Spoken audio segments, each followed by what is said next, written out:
So good evening, everyone, and thank you for joining us. Between NFTs and the metaverse, 2021 was filled with new buzzwords that challenged traditional art markets and academic jargon.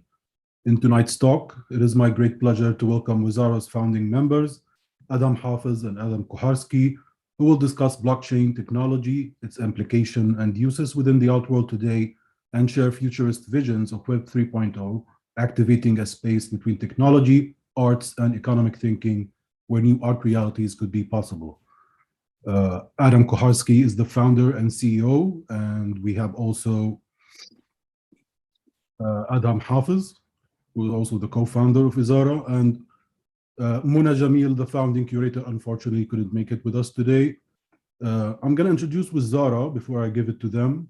So Wizara is the first blockchain-based platform built by artists for artists, a new ecosystem that supports African, Arab, and Asian artists to enter into dialogue collectively and to create independent, individual, or collaborative artistic projects created by a team of digital artists, musicians, and performers that are building technical and creative tools to advance culture across borders. Wizara creates projects, collaborates with artists and institutions, curates exhibitions and programs, commissions new work, and offers consultancies. Wizara empowers artists to flourish within the future of digital expression over the blockchains and the metaverse. Thank you, Adam and Adam, for being with us this evening, and I'll leave it to you now before I join you in conversation after your talk. Thank you.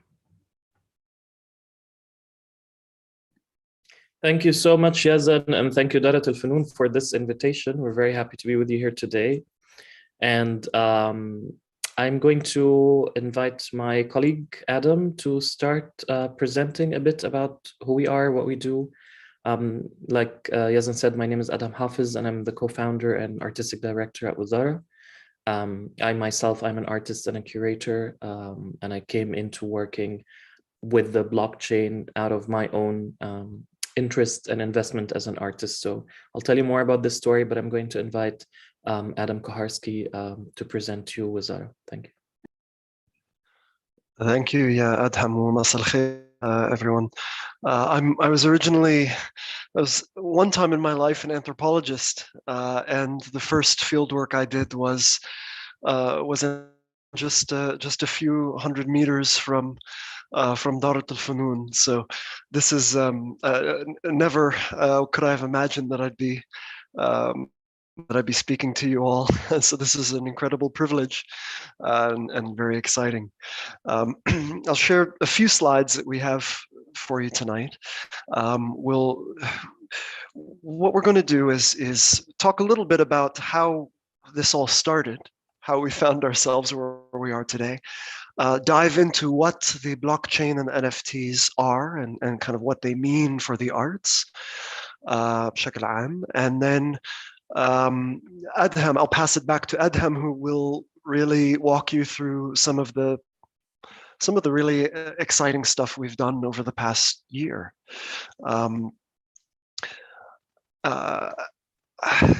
We, with some pride, I think, at this point, we like to say that Wizara is the first startup that ever began as a piece of performance art. And so a number of years ago, I think maybe 3 or 4 years ago at this point, Adham and I were working together on a number of performance pieces that blurred the lines between conferences, seminars, and pieces of performance art. And we were brought to Skopje, Macedonia, of all places, to do a piece around art economies, and we created, inspired by this prompt, we created what is وزارة الخارجية لثقافة العرب, the extraterritorial ministry of Arab culture. And essentially, we created this fake ministry, a ministry of culture that doesn't actually exist in real life. But we wanted to use the language of bureaucracy to imagine a world where some kind of arts administration was actually serving some of the most pressing needs faced by Arab artists around the world. And what we mean by extraterritorial is a ministry that actually exists independent of nation state, and particularly focuses on artists that themselves may be alienated from their places of birth, or may be part of a diaspora. And so we created a whole elaborate structure, what the Office of the Minister might do, various different structures and departments, whether it's policy advisory, a legal defense office, an anti-censorship entity, archives and documentation. And we used this performance piece, this performance of bureaucracy, as a way of interrogating what forms of institutionality and institutional forms actually would benefit us, and whether we can reclaim forms of reclaim the Wizara, reclaim the Ministry of Culture, وزارة الثقافة, and imagine a better future. We were invited to do the piece as well in Napoli, and this was in Naples. And this was a particularly interesting case because my co-creator in this endeavor, Adham, actually could not get to the visa in time, right? So we ended up building an entire around this process of visas and zones of exclusion. So this is it was a performance on a life of its own. We performed in a number of different places, and it was always very dear to our hearts, the creation of the ETMAC, the editorial ministry. Now, I think at this point a year ago, the crypto art and NFT craze started to really unfold. And our first reaction collectively was one of muted horror, wondering what this meant for art economies, and what this meant for aesthetics and what practice and the vocation of art making. And I think in a moment of defiance, instead of feeling at the behest of these transformations, what would it mean for us to actually to seize this opportunity? And so, building on this notion of al-Wizara al-Kharijiyya, we dreamed up Wizara being a platform, sort of a creative studio for better engaging or kind of building bridges this crypto space, this emerging space of NFTs and digital art, and the incredible work being done in the Arab world, Arab artists, whether digital art or other mediums. And so Wizara became this second life, so to speak, for the extraterritorial ministry of Arab culture. And I think we'll have the chance to talk a little bit about what Wizara does, but I think it's worth first thinking a little bit about what and exploring what NFTs are and what the blockchain, to ground the discussion, and hopefully you'll agree with us towards the end that there's some, while there are certainly risks in this uncertain and brave new world, there are also some opportunities, and we want to share with you what makes this so promising and so special for us. So familiar with NFTs and blockchain, so please, I hope you don't mind a bit of a back to basics for those that are familiar. And if I get anything wrong, do speak up. We will have a time though for questions and answers, and we can dive into these things in greater detail. And so, questions, one of the questions that emerges again and again is what are NFTs? I'm sorry, let me take a step, skip the slide. What is the blockchain? right? What is this kind of fundamental technology that is animating this, and why has it become so relevant in the world? In essence, the blockchain is this giant spreadsheet that everyone can view, right? It has a few rules, however, a few properties that make it a bit different to any other technology that has been developed thus far. You can't delete or change rows in this spreadsheet. Once something goes in it, it stays in it.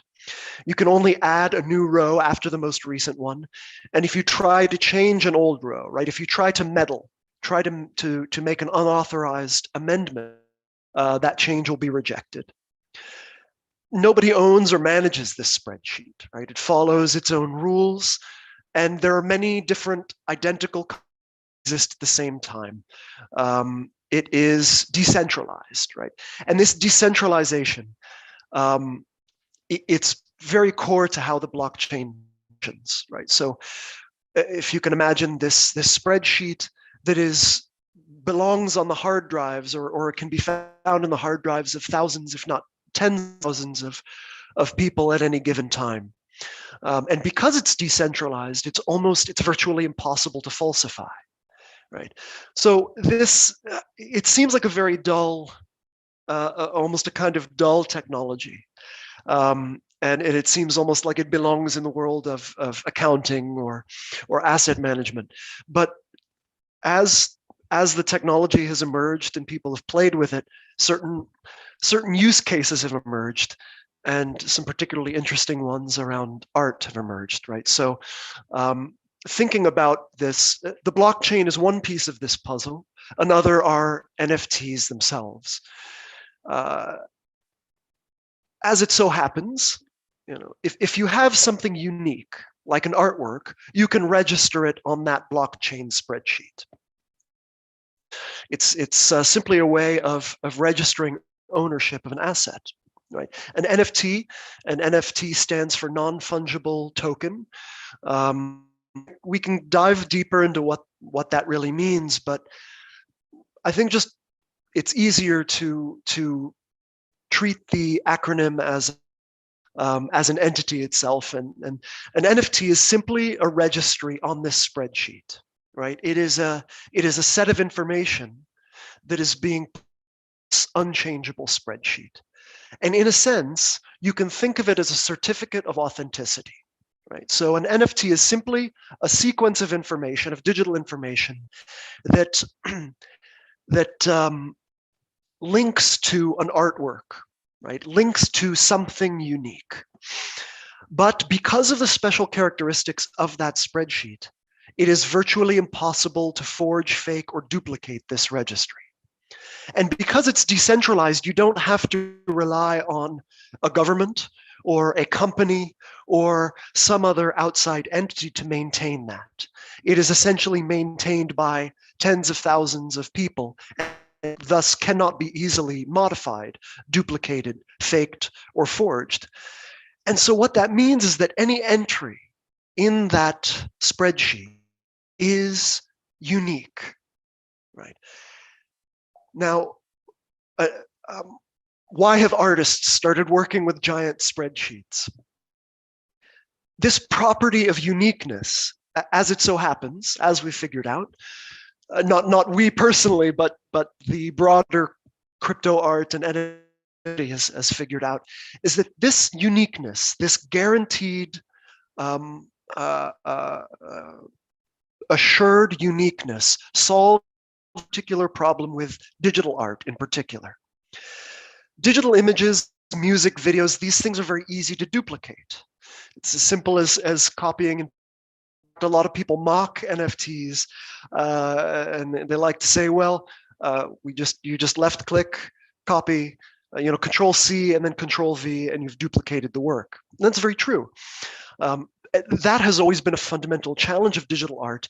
It's difficult to know which file is the original.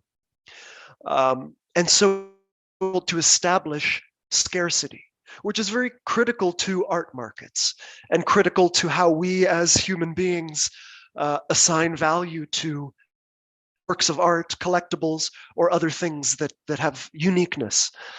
There's an entire field of economics that actually looks at the economics of uniqueness, and we can all talk a little bit more about that in the Q&A.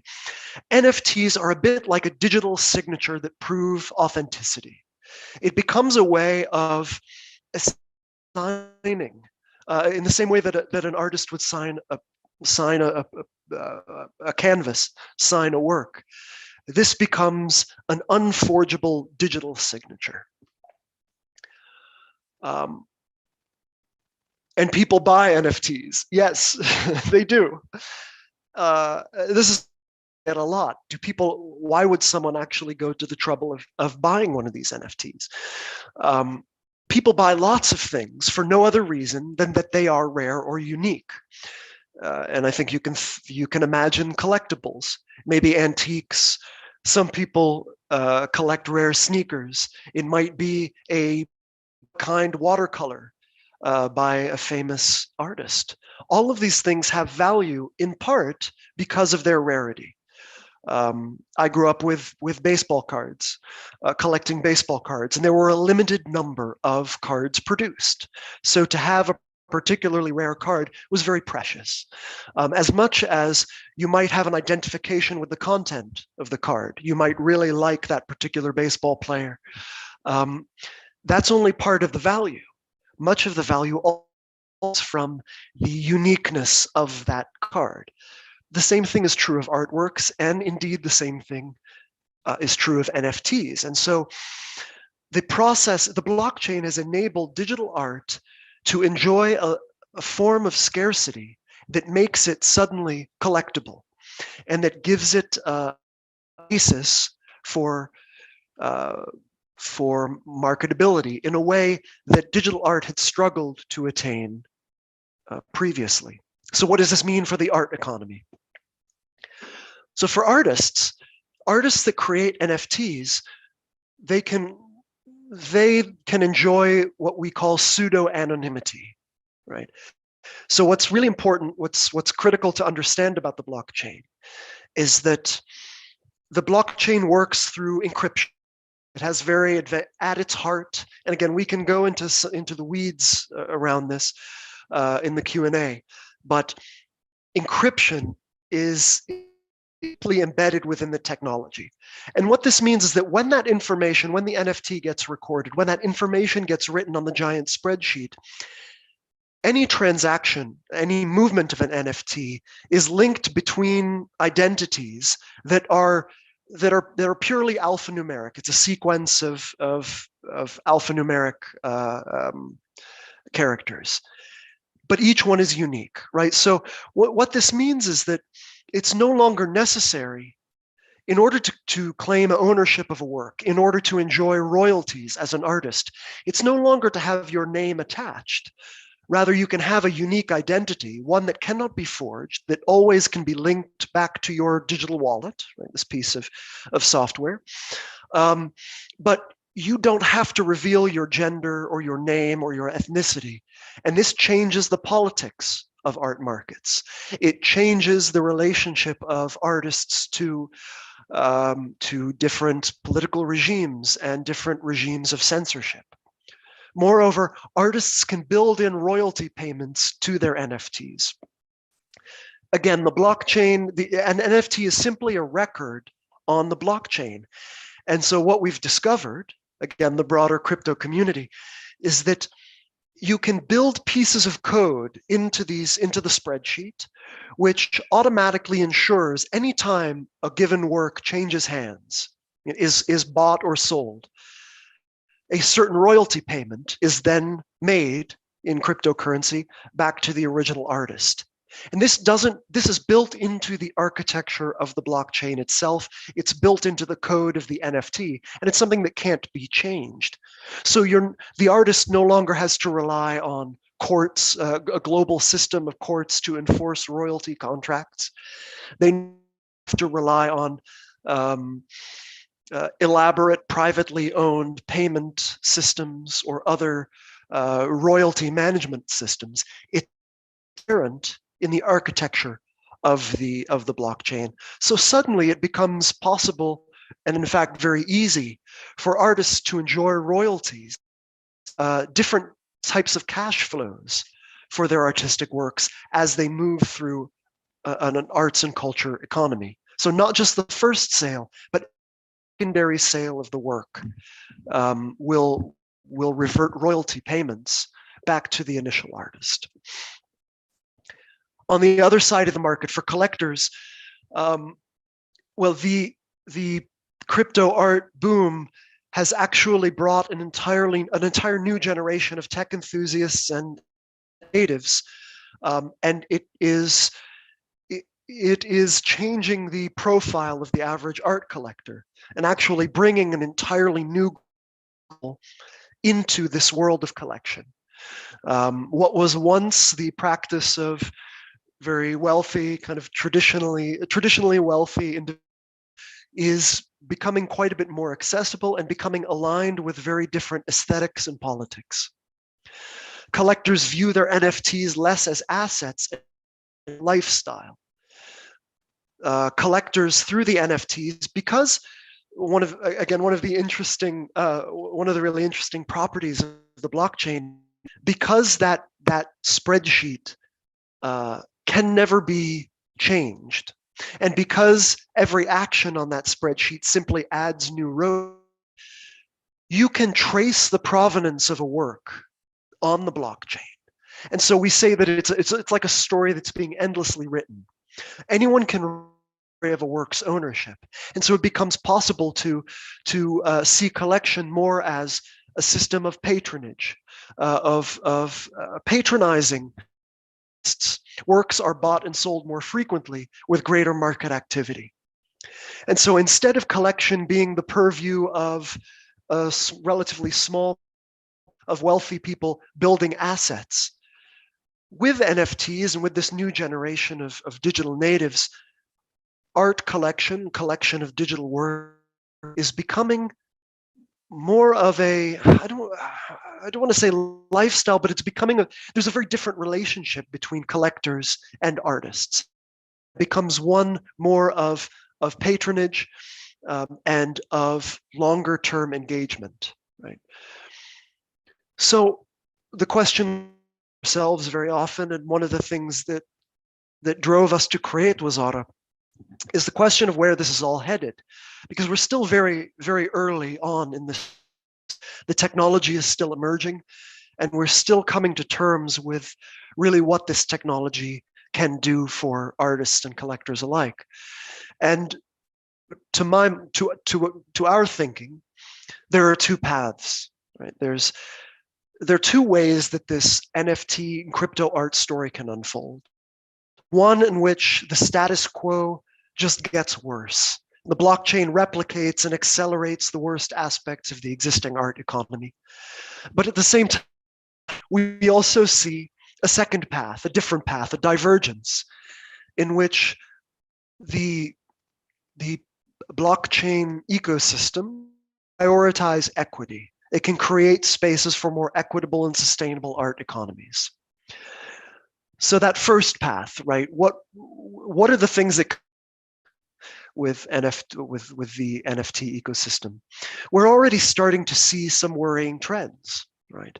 There are winner-take-all dynamics, with the top 1% of artists accounting for roughly 50% of the entire market share. This is obviously not new to art markets. So this is an element of the tradition which has tended to replicate itself already in the crypto art world. The language of in the blockchain is often exclusionary, right? It marginalizes artists that may already be outside of the mainstream market.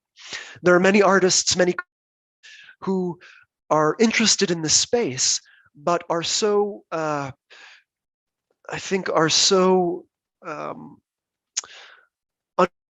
with some of the prevailing and original crypto art aesthetics, they immediately feel, well, this is not for me. And of course, there's a language gap. There's a language barrier. Much of the many of the how-to guides, the kind of core infrastructure, the core technical infrastructure has been written in English, and very little attention has been made to translation. NFT platforms, many of them that emerge behave a lot like traditional galleries, right? So even though the blockchain has the opportunity to remove middlemen, right? Anyone can go onto the blockchain and execute a transaction. Nevertheless, some platforms are emerging that are replicating some of these monopsony and monopoly market forces that plague the traditional art world. And then finally, one of the things that really keeps us up at night is the notion of artists being transformed into creator entrepreneurs, right? Ever more alienated, ever more atomized, ever more precarious, forced to toil and mint their works on the blockchain. You'll remember at the beginning of this discussion, we talked about the Wizara al-Kharijiyya, this notion of a ministry that actually serves people and is a collective effort. Much of the crypto world envisions artists as these sort of alienated actors. We are particularly interested in the second path, right? This is not inherent. That first path I just told you about, that sort of vision for the future, is not inherent to the technology. It's not inevitable. We believe there's another way, and it's incumbent upon all of us to try and realize that use of this technology, right? In the second path, if we imagine an NFT ecosystem that prioritizes equity, right? NFTs that allow artists, or NFT platforms that allow artists to escape censorship and defy identity-based expectations of their work, right? So suddenly, with the pseudo-anonymity that is afforded by the blockchain, it becomes possible for many artists who perhaps were forced to perform Arabness, or perform queerness, or perform any of the identities that are tied to the way their names are spelled, or the way that they present. Suddenly they can begin to craft works and identities that are outside of those. The underlying blockchain technology is owned by no one and cannot be shut down, right? This is again, you'll hear it a lot in this ecosystem about decentralized platforms. This is something that exists outside of any nation state. It exists outside of any corporate owner. It is truly a peer-to-peer decentralized infrastructure. Artists can enjoy even and predictable cash flows through royalties. This is a technology that changes the underlying economics of the art market, such that artworks turn over, right, or they're sold in the secondary market more frequently, and a more even stream of royalty payments can go to artists, right? So this may be a way in which art economies become more predictable and ultimately more stable for artists, creators, and practitioners. And then finally, new aesthetics are emerging, empowering diverse artists and expanding the boundaries of what is marketable and what is possible. A variety of really pioneering artists who are actually looking at digital works that are empowered by blockchain itself, that actually draw on different data sets and are constantly generative and constantly transforming. So there's a sense in which this technology not only enables new economies, but even gives rise to new forms of expression and new aesthetics. So Wizara, what does Wizara mean in all of this? Wizara is our effort. It is our attempt to try and pursue that second path. Wizara is the first blockchain-based platform established by artists and for artists. So it is not a bunch of tech people. It is not a bunch of cryptocurrency.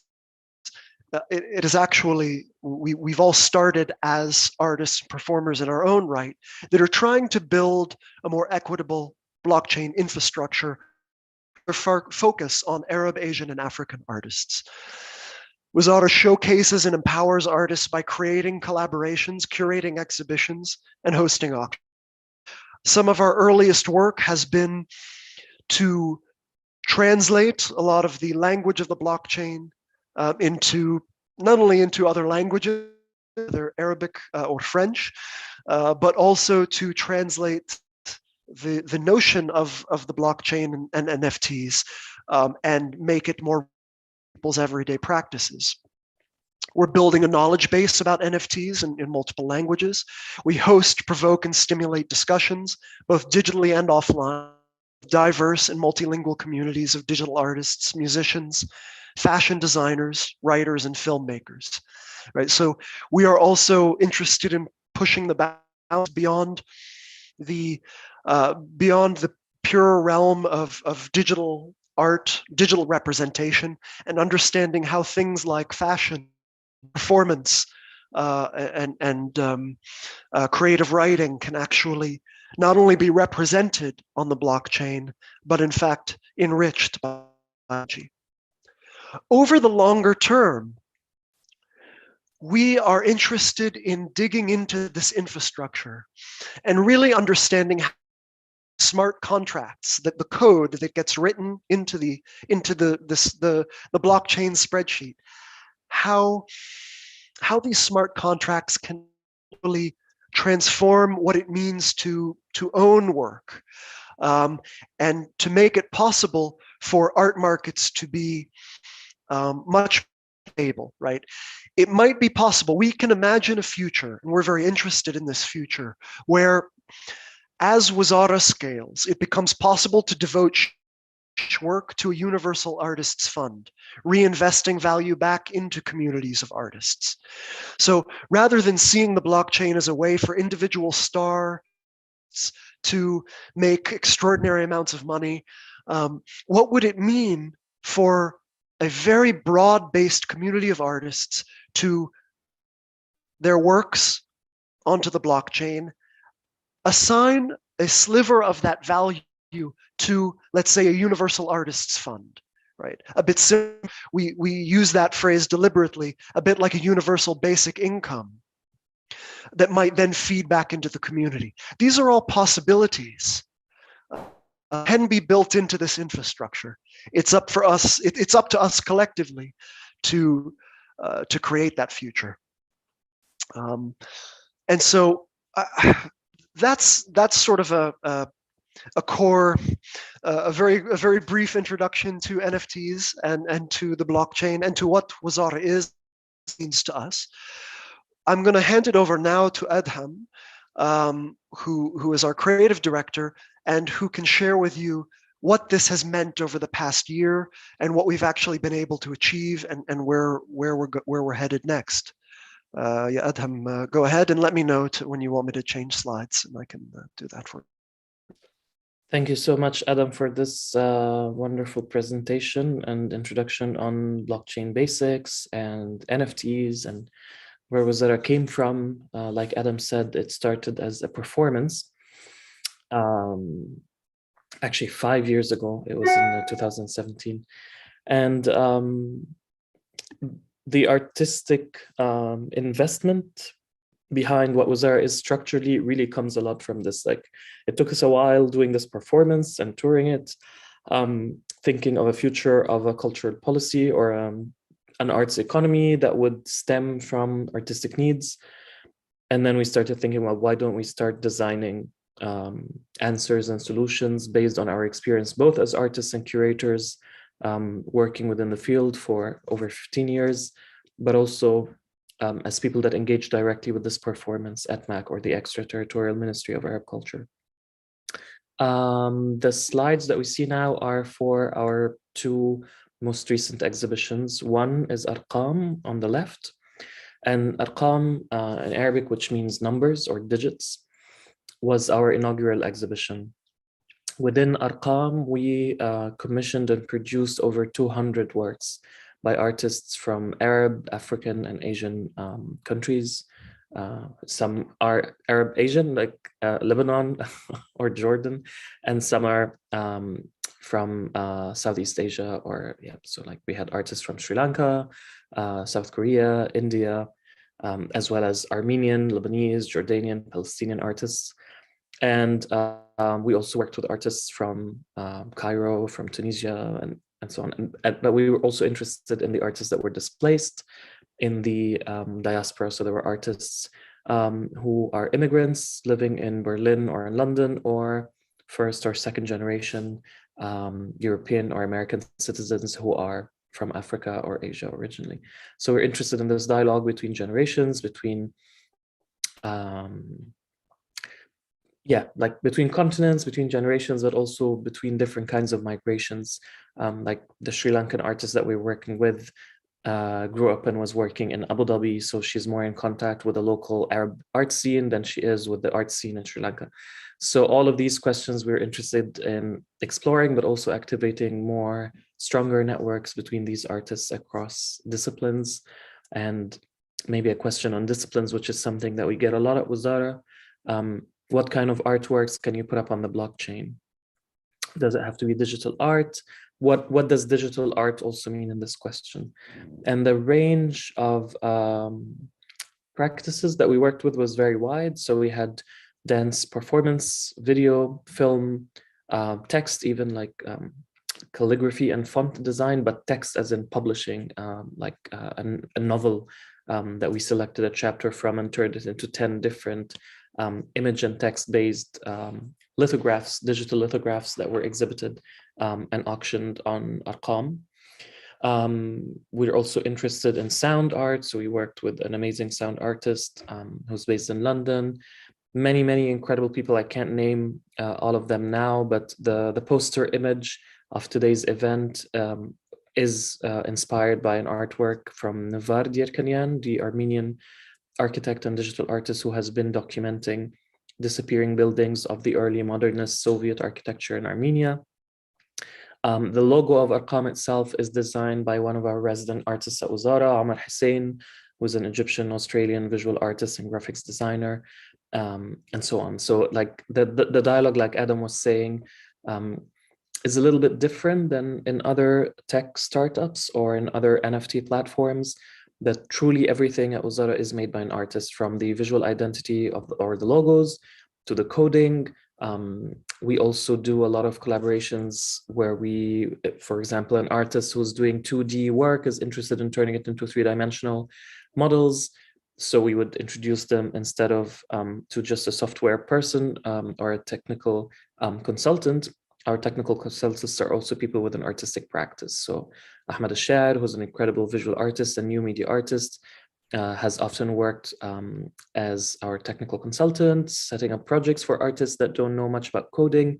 And he would come in with his experience both as an artist working with digital tools and also as a coder. And right now, Arqam is still up online and you can all visit it, arqam.xyz. You will see the diverse range of works, as I said, by also artists who are both invested in the NFT and digital artwork, like Harshini Karunaratne, the Sri Lankan artist that I was talking about, or Muhammad Gaber, an Egyptian artist and font designer. Oh, Adam, can you go back just a couple of slides, one slide back? Yeah, and yeah, perfect. And so yeah, I was saying Harshini and Muhammad are people that are invested in the NFT space and have experienced different kinds of exhibitions, created work. They are part of that community. And there's other artists like Ibrahim Quraishi, for example, who's a renowned artist from the region based in Europe, and he has not been part of the conversations around NFTs and the blockchain. So we were interested in bringing someone who exhibits their work in biennial kind of context or cultural organizations kind of context, and have them explore the blockchain and help them and aid them in this journey. Or other artists that are really from a very different scene, like from live performance, that do theater work or dance work. And we wanted to see with them how would performance or choreography translate to the blockchain. Next slide, please. So as I was saying, the different works reflect different genres, but they also reflect different interests visually. And when we started, we had a lot of questions on, is there an aesthetic for NFTs? Should NFTs be like what we see on a lot of the NFT marketplaces that are there? Is this the way that you would connect to the audience? Or can we propose a counter aesthetic? And we were interested from the beginning, of course, if we want to come into that space and carve out a room for artists from Arab or African or Asian countries to start with, because this is the focus that we're starting with, we wanted to put the possibility of counter aesthetic or just another aesthetic. It doesn't have to be counter something. It's not like you're doing this in opposition to something else. You're just doing what you want to do or what you've always been doing. Next slide, please. This is one of the works, for instance, by Dina Giraidini, who's an Egyptian digital artist and curator. She works a lot on trans psychedelic kind of themes and transformation and transcendental experiences. And she creates these three-dimensional digital models and turns them into short videos, as well as short experimental films. And she was one of the artists that we started working with and supporting early on when we established Wizara. Adam, next slide, please. Another one, thanks. Something that we were keen on exploring early on was the relationship between art and artificial intelligence.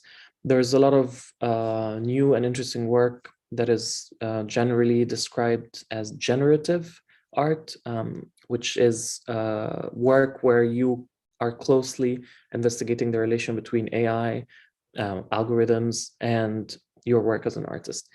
And this is a beautiful selection from works by the Egyptian visual artist and multimedia artist, Ahmed Al-Shar, who's representing Egypt this year at the Venice Biennial. Ahmed created this work called AI Heaven, where he started feeding his AI, his artificial intelligence that he was working with, texts, only texts, no images at all, texts from sacred texts, texts that describe spiritual issues and questions about paradise or the afterlife from multiple cultures, and would ask the AI to start generating images.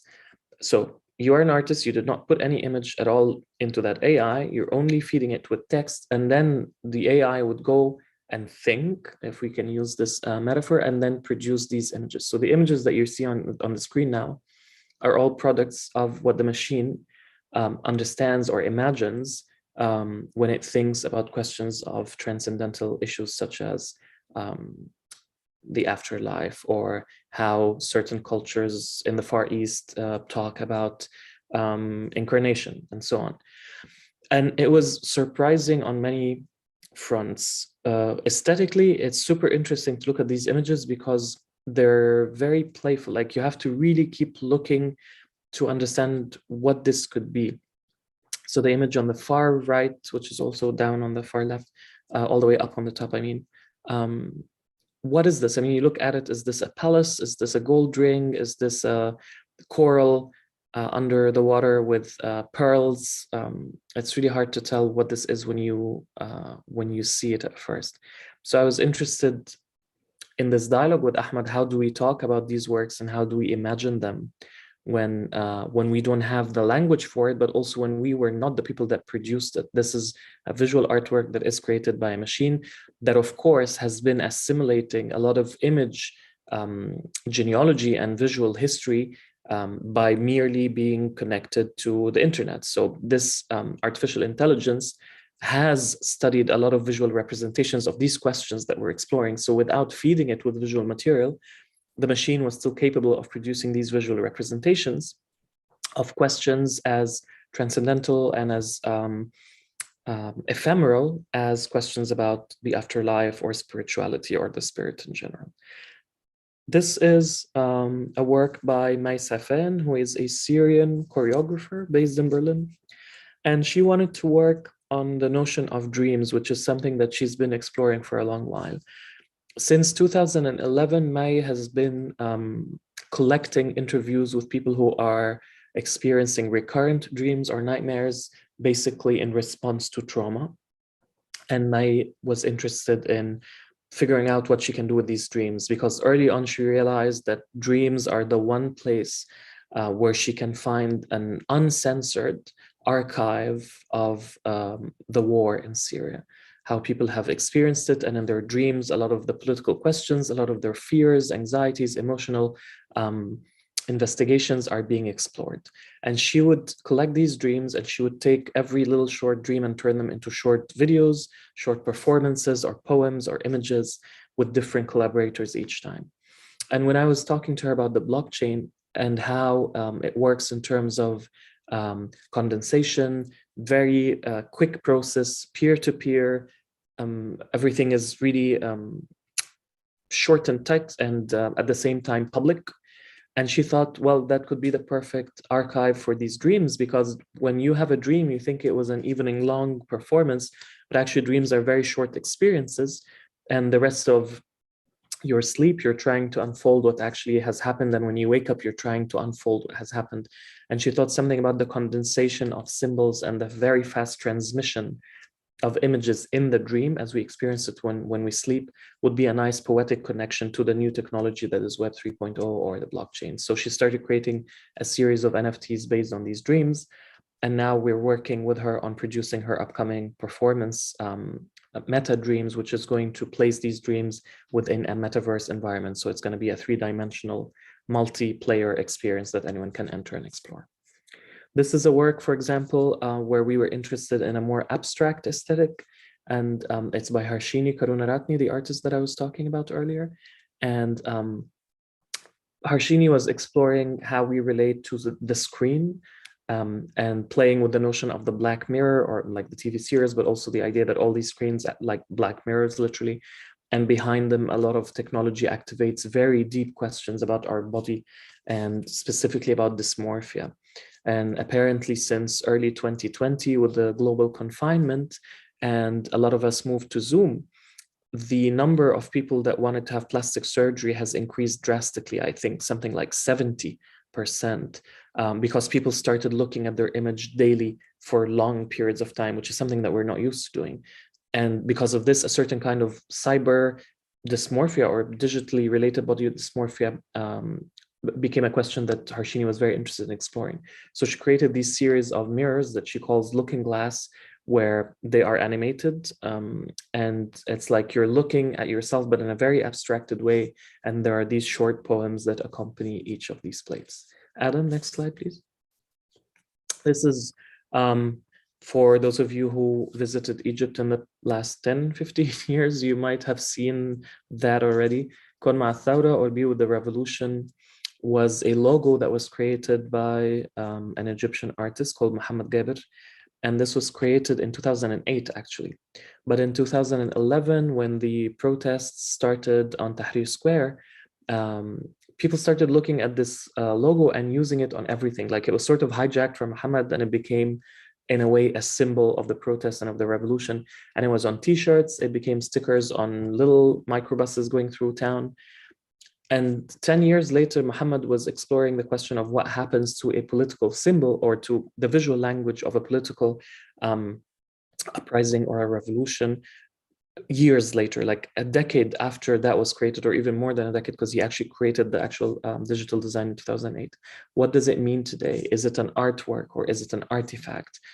Is it an archive of something that have happened, or where do we go from here? So all of these questions were explored in a series of different designs, animated and still, accompanied by short text explaining his relationship also to the commodification of political symbols. Next slide, please. And this is a beautiful work by the same artist whose designs are on the poster of today's event, if you visited the website of Darat al-Funun. This is Navar Dierkanyan, who's an Armenian curator, architect, and visual artist. And she has been, as I said, documenting multiple aspects of disappearing architecture in Yerevan, but also interested in a certain kind of violence around nation building that has been happening for a long while now, whether with the massacre 100 years ago of Armenians, or the war that started in the past couple of years, on and off war. And yeah, she was interested also in seeing how certain buildings get forgotten. So the Soviet architecture there is constantly, like the modernist Soviet architecture, even though there are beautiful artifacts like the one that we're looking at, which is an observatory. There's also a lot of buildings that truly either get demolished or forgotten or even vandalized, like the statue of the mother holding a child that we saw in the earlier work, Mayernik, which is a statue from the maternity hospital in Yerevan that got vandalized during one of the protests, and she wanted to document it also as a symbol of the decay of the architecture. So in a way, you can also think of the NFTs that you create as an archive, like in the case of May, where you can put things in this forever archive that is the blockchain, or as a way to excite people to explore things that are disappearing, like disappearing architecture, or as a way to engage with the audience and create like postcards. Like when you look at this image, it's like buying a postcard from a historical site or an archaeological site, and it goes towards supporting your research in documenting these places, but also popularize and disseminate this disappearing architecture. Next slide, please. Well, I think we can jump into our most recent exhibition. I might jump to it. So this is from Crypto Baladi, which opened yesterday actually, and I encourage you to go and check it out. It's cryptobaladi.com. You are now looking at the dancer and choreographer Amy Sultan, who is trained as a ballerina, classical ballet, but she decided to move to baladi dance, Ras al-Baladi, or what's called in English belly dance, because she felt like this art form is on its way to disappearing. So in a way, this intangible practice that is everywhere, anyone knows how to dance it. People dance it at a wedding, people dance it at a party, people dance it when they go out clubbing or professionally in theaters and in venues specialized in this form. However, the kind of glorious days of this dance form, like an early Egyptian film, dancers like Samia Gamal or Tahia Karyoka or Naima Akif, this kind of glory was lost.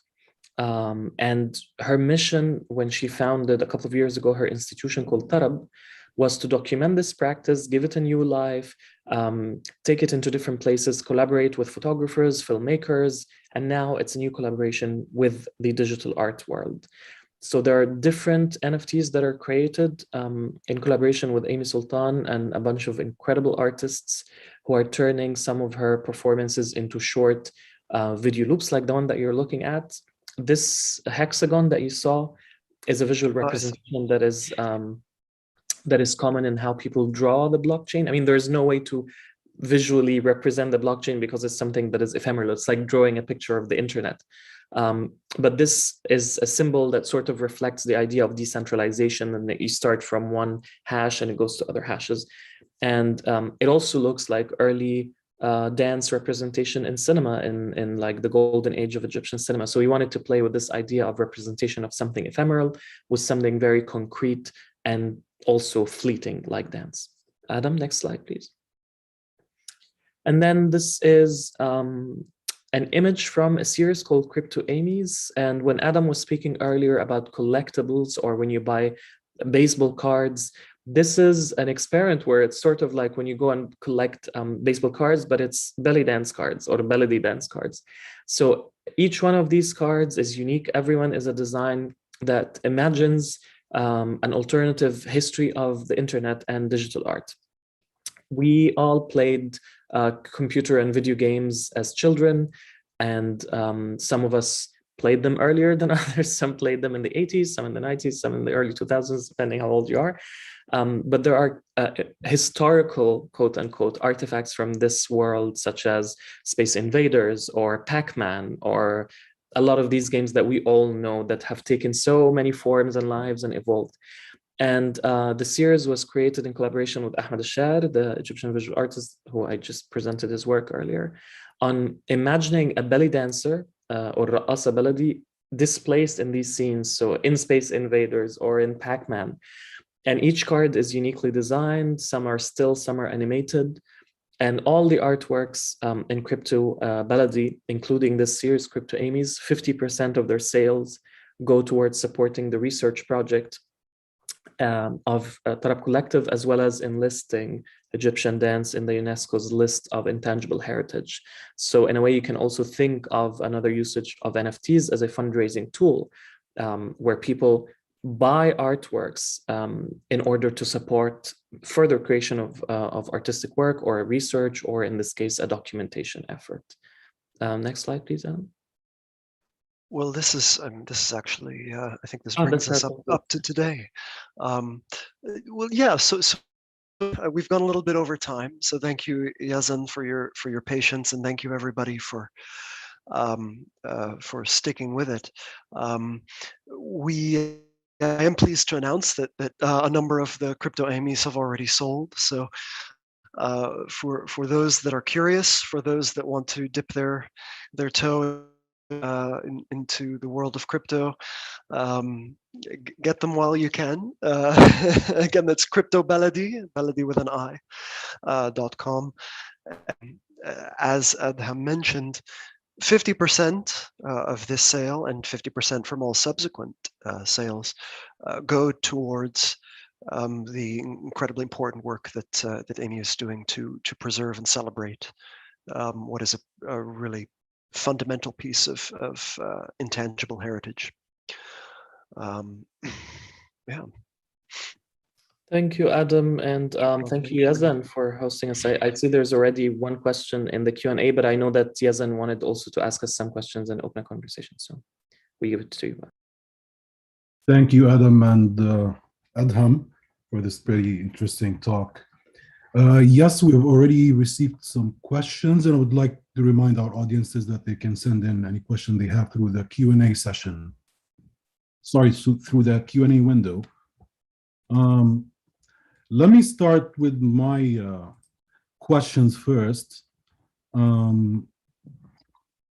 Like thinking along what you just talked about, like what's fascinating is that NFT art came out of nowhere for much of the art world, and what really took people by surprise is that some of the artworks that are being sold for crazy prices, even by artists like we've never heard of. Some people think it's crazy that someone can spend millions on a GIF, but it's interesting that most NFT artists hadn't emerged from within the established contemporary art world. Can you think of blockchain-based digital art world / market as an alternative or a parallel universe to traditional art markets? I think it's a parallel. I mean, it's too early to think, is this going to replace it or not? And I don't think it will, but it is parallel, and it's been there for a while. We started hearing about it more and more last year because of a large volume of sales that started after a particular incident where an artwork called The First 5,000 Days sold for $69 million at an auction in Christie's, the auction house.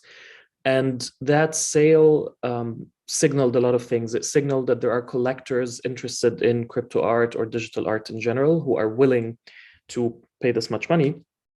It signaled the importance of NFTs in being used as a proof of authenticity or a certificate of authenticity, as well as that a place like Christie's is interested in entering this dialogue. So the old school, I mean, Christie's is literally old school, it's like hundreds of years old, auction house is interested to completely reinvent itself and hire a new curator that is just investigating digital art possibilities and NFTs and blockchain related transactions.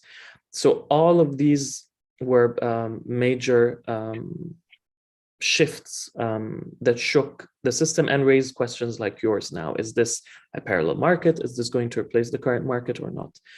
I would be happy to see more and more conversation between the older kind of markets and these new ones. I'm weary, like Adam pointed out, that the new markets or the new platforms could reproduce problems that we are trying to walk away from or solve in the traditional arts market, so that we end up with gatekeeping. And I mean, some of the platforms that exist, you have to get on a very long wait list as an artist in order to be able to present your work. And then the kind of artworks that they're expecting are all within the same aesthetic language. And that's another reason why we wanted to start Wizara, because we knew that a lot of the artists that we want to support will end up being on a 6 months waiting list, and then they're going to get a no because it does not look like the work that is being created in San Francisco or in Brooklyn in New York. And I really believe that a different kind of aesthetic has to be proposed. So yeah, I think the two scenes are starting this dialogue, and let's see how it's going to unfold. I'm going to plug in a question actually like related to this from Tahir Qatanani. If he says, if I create an NFT with a certain picture, then this NFT gets sold, would I still have the right to participate in a competition with the same picture? Yes, because you own the copyrights of the work. It's just like if you have a painting and the painting was bought and became a part of the collection of the Museum of Modern Art, and then there is an exhibition, and so then the painting would go on loan and it's exhibited somewhere else. Everybody knows that it is part of that collection. That's the physical work. In the case of digital art, it depends what you mean by enter a competition with that photo. If it's something that you have printed, but there is a digital presence for it on the blockchain, and that's what was sold, that's one story. Another story, if it's only digital and it's uploaded on the blockchain as an NFT, and this is the one that's sold, and then you want to exhibit it, you still can, because you will hold the copyrights. The artist keeps the copyright no matter what. I'd like to add that one of the things that's emerging as this technology becomes more common is sort of what you call there's an economist working in this space, and he's created the phrase, or he's coined the phrase, the economics of I think of hyperabundance, and in this or the of infinite abundance. And essentially what's happening is artists are starting to realize that they don't need copyright anymore. In fact, it's in the artist's interest to circulate the work, the digital work, whether it be a song, whether it be a digital image, right, and work, that can be circulated broadly as possible, right? The artist wants it to be cut and paste and used in memes and copied in all different forms. What happens is that you radically expand the. Let me put it another way. The old model is to clutch the sort of copyright and limit people's ability to access a given. In this new paradigm that the technology of the blockchain is enabling, you can maximize the circulation of the work itself, knowing there's a core set of super fans, as it were, that want to own the actual signed copy. That's sort of that the NFT version, because there is an affective connection between them and you, them as the collector and you as the artist, right? So instead of restricting work so that only a certain number of people or even one person can own the work, you let the work flourish, let the work circulate and be used. But because you have a much larger population of people engaging with that work, you then rely on a smaller contingent of fans, of loyalists, of committed collectors who make it economically worth your while because they're willing to purchase that NFT. It's a different paradigm. It goes from away from digital rights management towards this economy of radical availability. And these are what do the work of linking fans to the creator or collectors to the creator. So it's a different arts economy that's unfolding, and a potentially very interesting one, and one that is very much attuned to the digital world, where it circulates incredibly quickly, and where we have these networks where whether they're memes, images, songs, pieces can go viral and can become known to millions of people very, very quickly. And there's a reflection from Hiba Al-Sheikh. She says, won't we shift the elitism from the white cubes, curators and gatekeepers to the techie exclusive circles? It absolutely is happening already. I mean, elitism is there, and people who want to be gatekeepers and control this scene or that scene are going to be there anyway. And in the crypto world, because there's so much wealth there, it's much easier actually to end up in extremely elitist contexts. But this is something that we have to fight against. And this is why Wizara entered into these conversations early on. Because this was my fear, if we do not, it's going to be practically impossible for artists like ourselves to enter these spaces and join these conversations. Somebody had to enter in there, start creating infrastructure, start entering into very early conversations with collectors, with coders, with people designing even policy around it, because there's a lot of conflicting policies from one country to another about what to do with blockchain in general, but also specifically NFTs and non-fungible tokens, but also with galleries and with creators and museums, how do you collect it? How do you exhibit it? And I fear that if we don't enter these conversations now, then we will end up in this place of elitism. Already artists from the elite scene, if we can call it as such, are part of this. Like Damien Hirst, one of the most expensive contemporary artists today, is already producing NFTs since last year and generating insane sales around the work. So that will happen with or without us. What we can work on is to create a space and a time and an infrastructure for our work to thrive and to grow.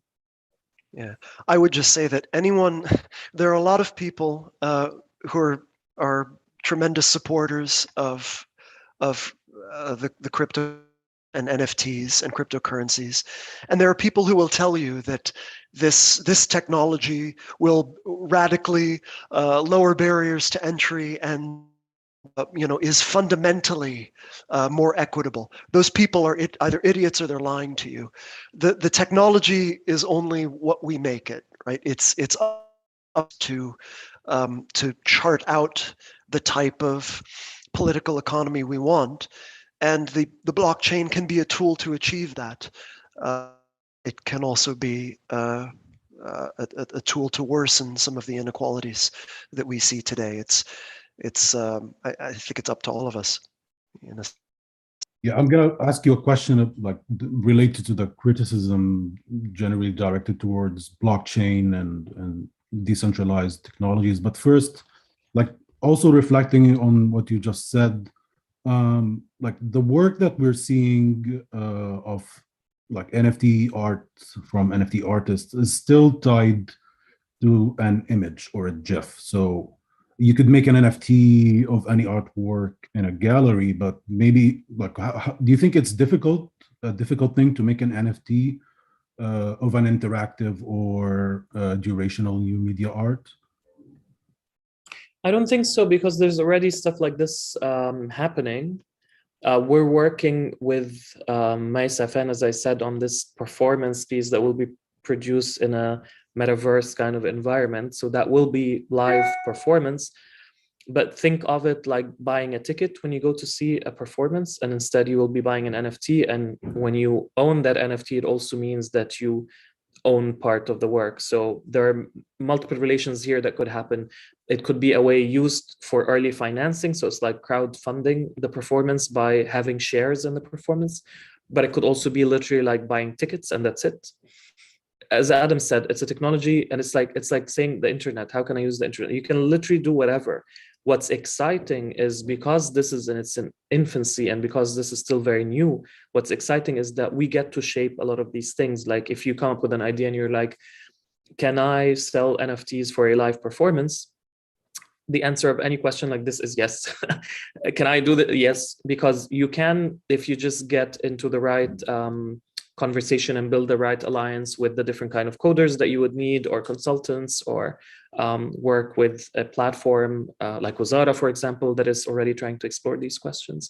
I think there have been interesting moments where a certain liveness was needed to actually activate the performance. So there was an NFT, I can't remember the name of the artist, but it was very interactive. you could only see the NFT that you would buy if you go to a certain place. So it's activated by geotagging. And once you go to this certain place, it appears in front of you. And that's the first and the last time that you'll see it, and then it disappears. So it's extremely ephemeral. It's all about liveness, and it's about getting the audiences out of their houses to go to that particular building or this particular moment in time. And there are many interesting things that I've been exploring, the idea also of impermanence rather than permanence that the blockchain is promising. So there is some work already with time and duration to look at. We have a question from Tala. Can artists participate with digitized version or picture of their actual paintings too? And I would also like to add, like, can we, is it too early to talk about the future of classical, let's say, painting or even sculpture in a whole digitized art market world? Not at all. Yes, you can participate with a digitization of one of your paintings. In Arqam, the exhibition that we held last year, we worked with a Dubai-based, originally Omani artist, Fahad Salim, where he turned some of his works into digital images that were displayed and exhibited during Arqam. So you could totally do this. And as I said, just decide beforehand on what kind of relationship you want to explore between the blockchain and the physical artwork. Is it that when you sell the digital image, the NFT, you also offer the physical painting with the work? Or is it just the digital that you will sell, but you will keep the physical work? Like the relation between the virtual and the physical is something that you would need to decide on.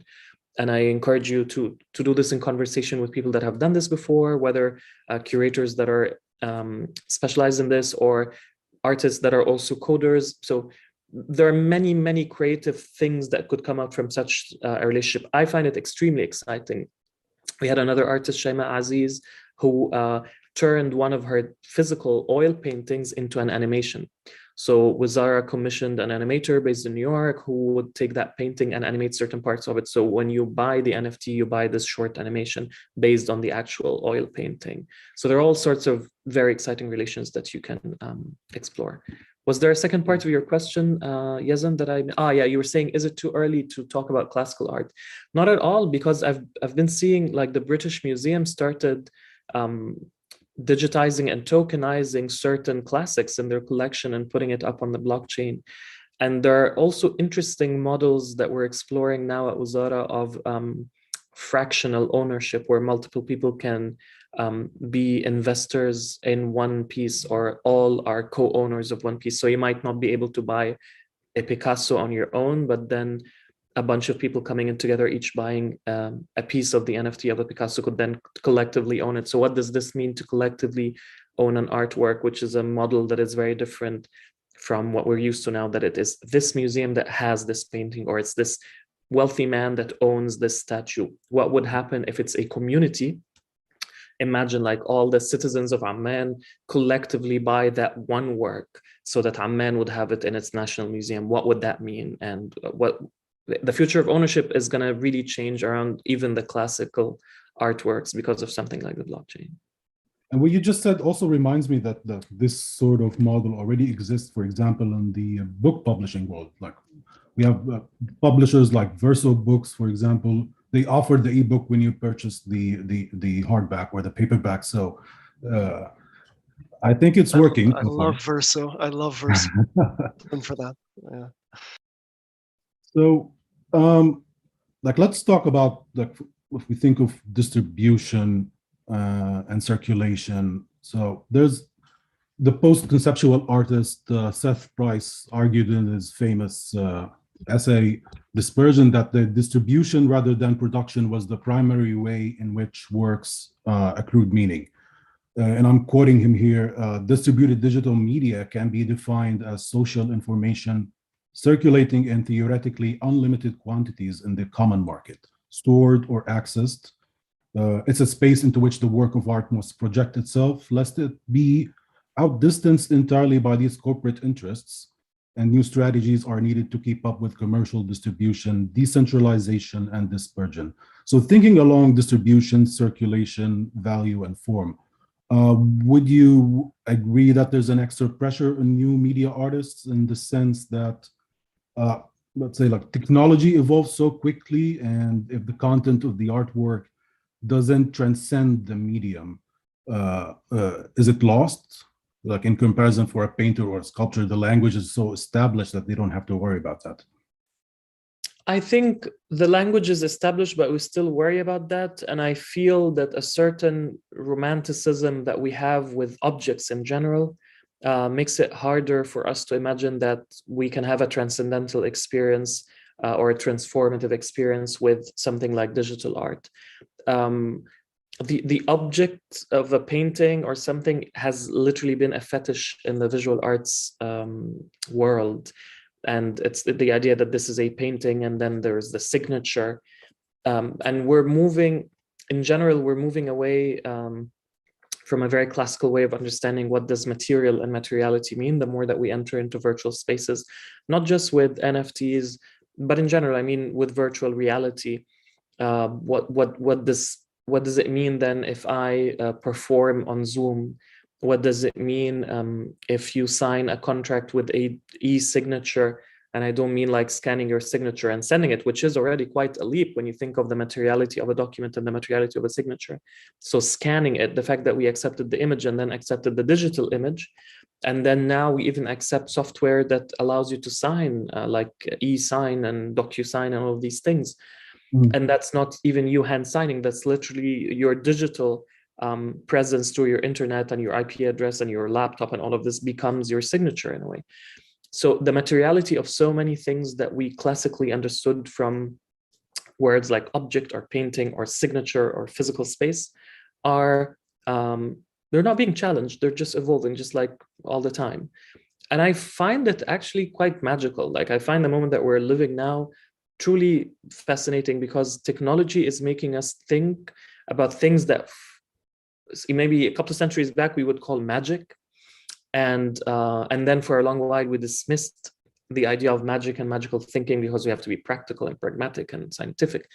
And now the more we advance towards technology, the more magical our reality starts to sound, that I feel like we're actually exploring something very exciting collectively as people now. The fact that I could be in one city talking with you now in New York, and Adam in Riyadh, and everybody else attending from Amman in this virtual room that we've created, this is truly beautiful. So in a way, we're already there.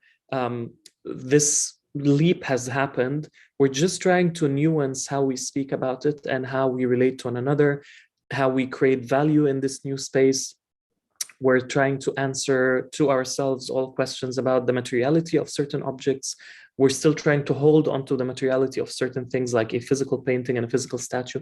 And this will never go. This will always be there, and this will always be beautiful. And there will be always people that just want this.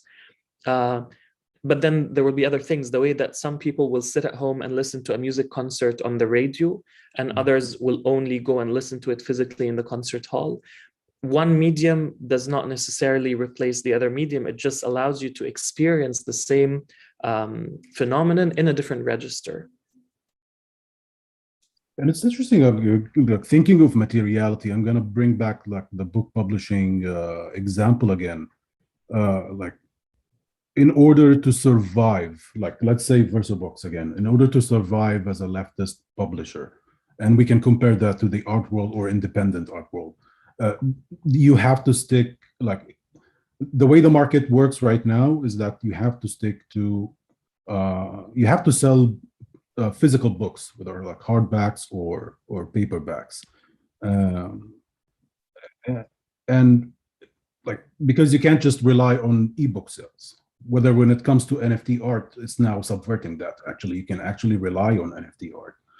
But at the same time, like, sticking to the old model is also a sort of, like, when you speak of materiality, it's a still sort of commodity fetishism. We have to like work great on design and produce like amazing graphics for the books, and you're fetishizing the object to maintain that, to maintain yourself in that traditional market.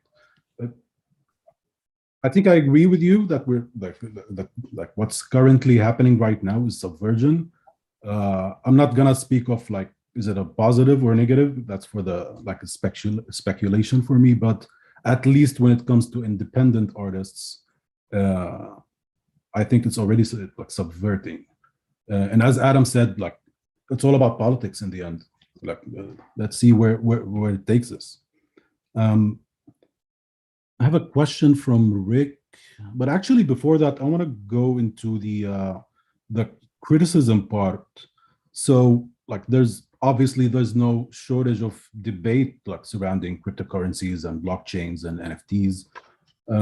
And more recently, we've read takes regarding the utility of the blockchain for decentralized monetary production and such, but criticism from the left, I find it like it's generally focused on the gambling aspect of trading cryptos in a highly volatile 24/7 market.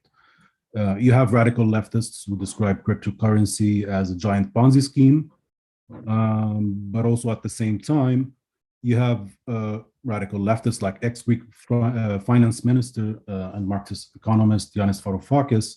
He says that crypto would be useful in a post-capitalist society, and more broadly, others like talk about how crypto could be used to aid in dismantling capitalism, which runs 100% counter to the narrative that it's merely the next alienating and hyper-consumerist domain for late-stage capitalism. How would you address such political criticism?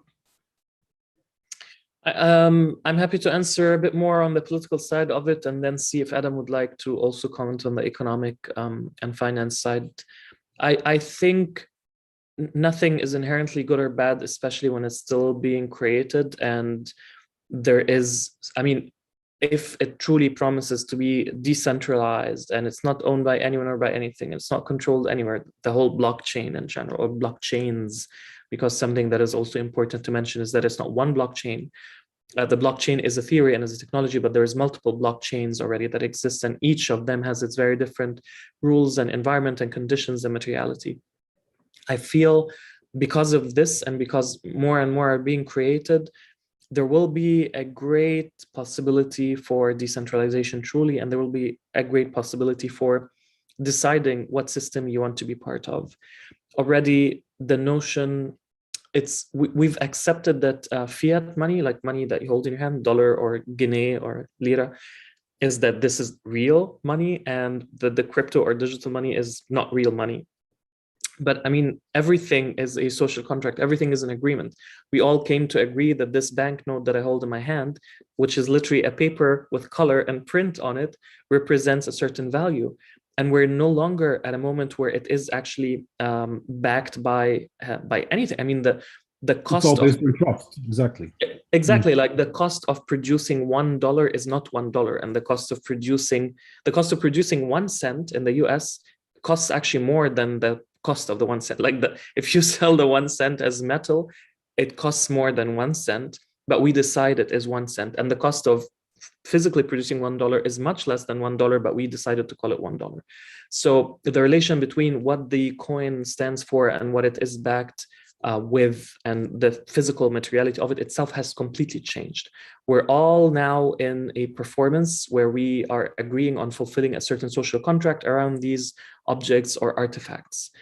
This organized us in a way emotionally and politically for a very long time, and we all are, it's habitual. We've been used to it. It does not mean that it's the only way of doing finance. And what the cryptocurrencies and the blockchain finance in general is showing us is that there are other ways of doing this, and that you can change a way a community or a society is organized around questions such as economy or finance or money. Some blockchains use a lot of energy expenditure in order to do basic financial operations, and these are critiqued because the high energy consumption is bad for the environment. And then people develop new blockchains that are energy efficient and use a very different kind of protocol to do the exact same operations. So I find it interesting that this new world is able to quickly rethink itself and produce new models constantly, while in the physical fiat money kind of world, there is just that one model, and we're sticking with that model, and it hasn't addressed itself quick enough in ways that the cryptographers are trying to do, between scientists who come from mathematics, as well as software engineers, as well as politicians like Varoufakis and financial experts. There are many people that are actually thinking. Koray Çalışkan, the Turkish philosopher and economist who's writing about the blockchain, like really from a philosophical as well as an economic perspective. There's a lot of very interesting thinking, and I want to see more what these thinkers are going to propose in terms of the politics of this new world. But I'll let Adam also answer if he wants to say something about that. Yeah, just briefly, I speak from my experience as an anthropologist. And one of the seminal texts of anthropology is Marcel Maus's The Gift. This is a study where he looked at cultures that by no means would we consider capitalist by any definition of the term. They have incredibly intricate ways of attributing effort and affect and material production individuals and measuring the amount of effort that different members of a community put into that community. And so we, unfortunately, I mean, we are stunted a bit subjects of capitalism that we have to use, or we automatically revert to words like ownership. You're going to work. Oh, this is a way of owning an artwork. But I'm interested in the ways in which the blockchain is a tool for recording and communicating these sort of affective ties. And many cultures around the world, history, who are by no means capitalist, have created systems for circulating and recording and understanding the social bonds between them. And so there is a vision for the blockchain in which the technology allows us to trace the social of works of art, to see how they move through the community. There's a vision for the blockchain in which an artist might mint a work and then break it into several different pieces, essentially, or tranches, and give those or otherwise assign those to artists that were influential of that work, right? And if you can imagine that happening at scale, and you have this incredibly intricate web of affective connections and connections among communities of artists, that to me is entirely outside of exchange or value production as we know it, and harkens to, I think, much more universal and much more complex forms of so it's not inevitable, but it's a possibility. And I'll plug in a question from Rick Jarney. I think it's a comment first. He says, or they says, I see the digitization of our world as something that is somewhat inevitable, but nonetheless something of concern. Art can allow for a form of spiritual transcendence, be it music, poetry, reading, theater, and also the visual arts. Something absolutely essential disappears through digitization. So the question, do we really want to encourage and support and build such things as NFTs? So that's also from a concern, like a technology versus like spirituality concern. Yeah. Well, I mean, there are many ways of answering this question. One is that there are a lot of digital artists who have been creating work for several decades now, and their work is created digitally. It only exists in a digital form, and they've been struggling to find ways of exhibiting their work, auctioning it, selling it, or figuring out how to enter into conversation with their community and get support from their community. So the blockchain and the NFTs then directly answer to this. So there is a whole community of digital art practitioners between artists and curators and coders who are benefiting from this technology for the first time in a decades-long career. I know people who've been creating work since the 90s, digital art, and they never were able to either say that this is a proof of authenticity, that this is the one file, then they can gift or auction at an auction house or to offer to a museum. And now they're finally able to do this. But they also never felt that there is a community that is interested in their work. They never felt that there are collectors that are interested in their work, and there was no way of interacting and nuancing our language around it. So in a way, this technology and the emerging language and terms around it is finally allowing for this to happen and be supported.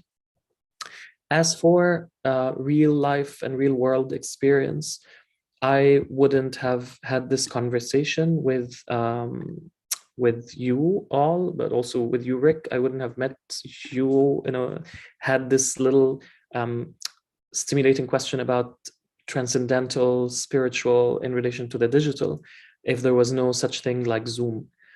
And then we're free from now, after this, to do whatever we want. We can stay in contact. And if you're in Amman, next time in Amman, then we should meet and talk about this. So then the real life, in-person experience is still there.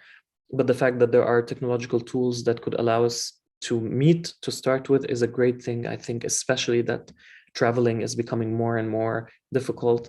There are so many cities in the world that are still living under full confinement. So imagine, I mean, I, as an artist, for 2 years, the past 2 years in New York, theaters have been closed on and off. Like when they first closed, they remained closed for more than 1 year.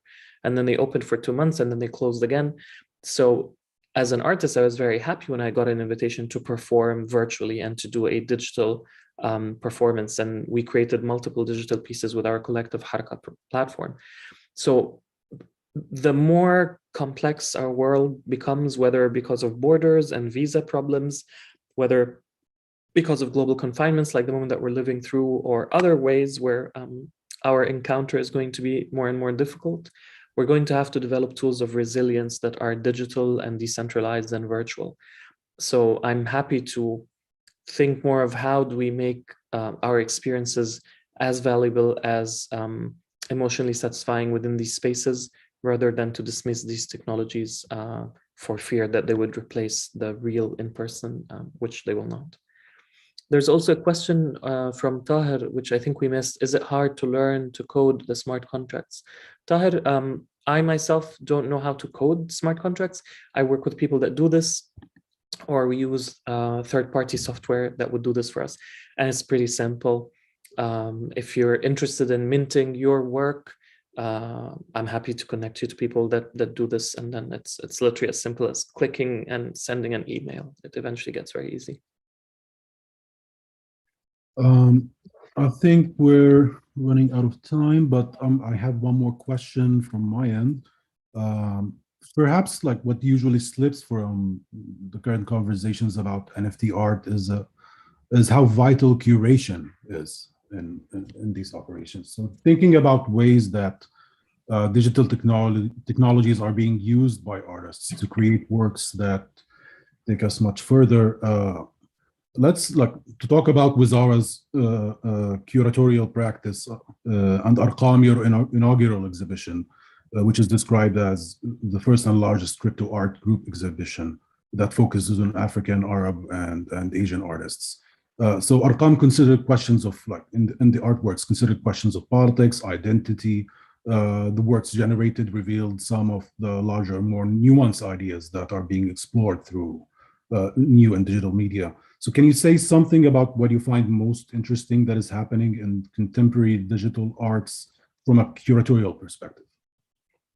Well, I think we're lucky and unlucky in our region that there is a lot of amazing digital art that is being produced. And that's why we're lucky. We're unlucky is that the reason why a lot of amazing digital art is being produced is because it is very hard to produce physical work in the physical world, precisely because of questions of censorship, questions related to traveling, questions related to budgets, and how there aren't as many funding systems dedicated to contemporary art in the region as there should be, or like other regions in the world. So a lot of artists turn to the digital realm for this. I remember I was curating a festival in 2016 in New York, and the artist, the choreographer from Syria could not come. And we had to turn the live performance into a Skype call where she trained local dancers in New York, and between her on Skype and them, this was the performance. And that's way before any global confinement or Zoom. I remember working with a Lebanese artist. We were inviting her to Cairo and she was not given the visa to come to Cairo. She turned her live performance into a radio transmission. and so on and so on. So the turning towards the virtual and the turning towards digital tools, or even old school audio tools like the radio, is something that a lot of people in our region and the extended region have been exploring, as I said, because of difficulties in displacement or because of the infrastructure itself of culture. So for me, it was rediscovering the wealth of creativity and digital production that is happening anyway. The question was, how do we bring this to the blockchain? What does it mean to put it up there and to mint it? For some people, it raised deeper political and art economy questions, like Muhammad Gabir. If you tokenize a political symbol, what does this mean politically? For others, it was, can I use the blockchain as an archive, like MySafen or Nvardir Kanyan? Ahmed al-Sha'ar was like, great, then I can finally showcase all the artificial intelligence work that I've been doing, because now there is a community that would look at this and think that this is art. Because imagine talking about artificial intelligence in a classical art gallery in a city like Cairo or in Amman. So it was just such a pleasure. I mean, we ended up, as I said, commissioning and producing 200 works, which really tells you that there is so much appetite, both from the artistic side as well as the engineering coding side of it. I think we have one more question. Now that's a reply from Rick. He's thanking you. I think we all agree that these are exciting times, and we're like, everything is unfolding by the hour even. Adam, thank you so much for this great talk and really interesting conversation. There are so many questions that comes to mind, but unfortunately we don't have enough time to address everything. But I want to thank you again and wish you good luck with Wizara and your upcoming exhibitions. Congratulations on Crypto Baladi. And for our audiences, you can also check out Wizara's work at their website, wizara.io, which has all the information that you might need. Thank you so much again, and hopefully we'll see you in another event soon, whether in the physical or in the blockchain, let's say. Thank you so much, Yazan, and thank you everyone who was here, and Adam. And I posted the links to our websites as well as the email for you to get on the mailing list if you're interested. Thank you.